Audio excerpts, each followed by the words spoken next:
Hello viewers, এতিয়া আমি জানি পারিব এই জাতক বা গল্প ধর্মীয় গল্প কাহিনী শুনিনে ইংনিয়লতে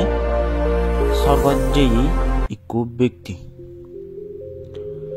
তে বুদ্ধ আমার লগত একান সদা ইকলতে বিশ্বাস তলে মরার পরে দলতে প্রেত ইউনি দলতে আর ইউই এই যে প্রেত দলতে সে আদাম মানুষজনরে নানান সত্য লাগে তো একদম বানা বলতে মানুষের ভিতরে সুমিনে সুমি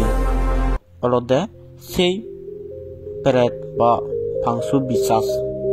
সেই বিশ্বাসটো বলতে টিউনরে ধৈর্য হবে দগু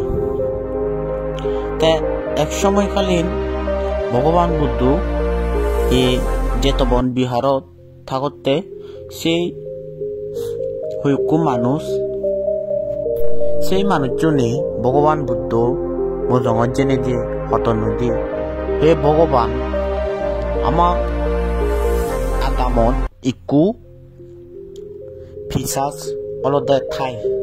সেই ফিসাসটো অলদে আমারে যথার্থ তথ্য আবাই আমি অলদে খুব ঠাললৈ দৌড়ে সেই মানুষজুরে অর্থাৎ মানুষজনরে তথ্য হওয়াইতে সেই ফিসাসটো হে ভগবান ইয় নতুন মুক্তি হবার হনকান পথ দেখে দে আমার তখন ভগবান বুদ্ধ হতে তিয়াগে মই তোমা সদানি মানিলুং মই সেই বিশ্বাসরে যে গড়া নথায় সেই গড়া মই যে মিকিনি তখন বুদ্ধ অলদে সেই বিশ্বাসু করত যেই তার ভিক্ষু সঙ্গ নিনি সেই লক্ষ্যে নিতে সেই বিশ্বাসরে বুদ্ধ নানান ধরনের তার পুরাতন জাতক সৃষ্টি করছে এইসব অলদেতে সেই ফিচারচরে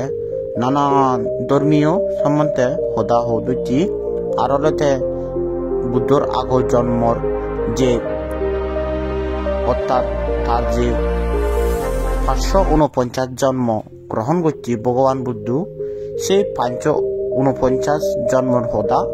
সেই ফিচারচরে শুনেই সেই ফিচারচ শুনিনে অলদে স্বর্গমুখী জিয়ে গই মন দি শুনি রই হেনালায় অলদেতে স্বর্গমুখী জিয়ে গই স্বর্গ জিয়ে গই সেই বিশ্বাস ইউনিটুন মুক্ত হই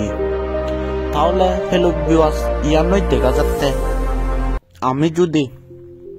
অনধর্মীয় কার্য বা কোনো মধ্যে যদি আমি দোল একান সম্পর্কর আগে অর্থাৎ আমি যে কাহিনী আনি বুদ্ধ জাতক বা জাত এই ধর্মীয় বুদ্ধ ধর্মীয় কাহিনী আনি যদি আমি দলে দালে শুনিতেলে বা অর্থাৎ পড়িলি আমি জানি পারি বলি ভগবান বুদ্ধ অলদে খুব একান সিদিকে করিনে আমিও একদিন এই যে ভব সংসারত মুক্ত হয়ে পারিব আমার সেই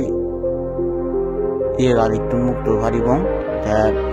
তাৎক্ষণিক গমতেও ইয়েন হইনে মই মোর গল্পবু সমাপ্ত করে দিলো।